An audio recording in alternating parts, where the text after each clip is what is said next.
സഹോദരരെ, വിശുദ്ധ യോഹന്നാൻ എഴുതിയ ഒന്നാം ലേഖനം 4-ാം അധ്യായം 11 മുതൽ 18 വരെയുള്ള തിരുവചനങ്ങൾ. പ്രിയപ്പെട്ടവരെ, ദൈവം നമ്മെ ഇപ്രകാരം സ്നേഹിച്ചെങ്കിൽ നാമും പരസ്പരം സ്നേഹിക്കാൻ കടപ്പെട്ടിരിക്കുന്നു. ദൈവത്തെ ഒരിക്കലും കണ്ടിട്ടില്ല. എന്നാൽ നാം പരസ്പരം സ്നേഹിച്ചാൽ ദൈവം നമ്മിൽ വസിക്കും. അവിടുത്തെ സ്നേഹം നമ്മിൽ പൂർണ്ണമാവുകയും ചെയ്യും. ദൈവം തൻ്റെ ആത്മാവിനെ നമുക്ക് തന്നിരിക്കുന്നതിനാൽ നാം ദൈവത്തിലും ദൈവം നമ്മിലും വസിക്കുന്നു എന്ന് നാം അറിയുന്നു. പിതാവ് തൻ്റെ പുത്രനെ ലോകരക്ഷകനായി അയച്ചു എന്ന് ഞങ്ങൾ അറിഞ്ഞിരിക്കുന്നു. ഞങ്ങൾ സാക്ഷ്യപ്പെടുത്തുകയും ചെയ്യുന്നു. യേശു ദൈവപുത്രനാണെന്ന് ഏറ്റുപറയുന്നവരിൽ ദൈവം വസിക്കുന്നു. അവൻ ദൈവത്തിലും വസിക്കുന്നു. ദൈവത്തിന് നമ്മോടുള്ള സ്നേഹം നാം അറിയുകയും അതിൽ വിശ്വസിക്കുകയും ചെയ്തിരിക്കുന്നു.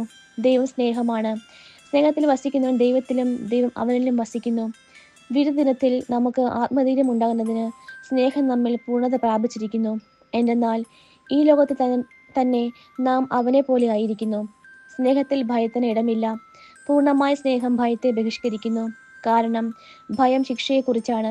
ഭയപ്പെടുന്നവൻ സ്നേഹത്തിൽ പൂർണ്ണനായിട്ടില്ല. നമ്മുടെ കർത്താവായ മിശിഹായ്ക്ക് സ്തുതി. സഹോദരരെ, വിശുദ്ധ മർക്കോസ് എഴുതിയ സുവിശേഷം 6-ാം അധ്യായം 45 മുതൽ 52 വരെയുള്ള തിരുവചനങ്ങൾ. താൻ ജനക്കൂട്ടത്തെ പിരിച്ചുവിടുമ്പോഴേക്കും വഞ്ചിയിൽ കയറി തനിക്ക് മുമ്പേ മറുകരയിലുള്ള ബെത്സയിദയ്ക്ക് പോകാൻ അവൻ ശിഷ്യന്മാരെ നിർബന്ധിച്ചു. ആളുകളോട് യാത്ര പറഞ്ഞ ശേഷം അവൻ പ്രാർത്ഥിക്കാൻ മലയിലേക്ക് പോയി. വൈകുന്നേരമായപ്പോൾ വഞ്ചി നടുക്കടലിലായിരുന്നു. അവൻ തനിച്ചു കരയിലും. അവർ വഞ്ചി തുഴഞ്ഞ് അവശരായി എന്ന് അവൻ മനസ്സിലാക്കി. കാരണം കാറ്റ് പ്രതികൂലമായിരുന്നു. രാത്രിയുടെ 4-ാം യാമത്തിൽ അവൻ കടലിനു മീതെ നടന്ന് അവരുടെ അടുത്തെത്തി. അവരെ കടന്നു പോകാൻ ഭാവിച്ചു.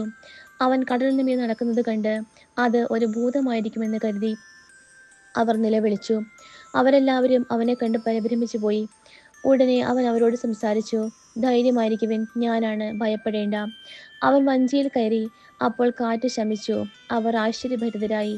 കാരണം അപ്പത്തെക്കുറിച്ച് അവർ ഗ്രഹിച്ചിരുന്നില്ല. അവരുടെ ഹൃദയം മന്ദീഭവിച്ചിരുന്നു. നമ്മുടെ കർത്താവായ മിശിഹായ്ക്ക് സ്തുതി.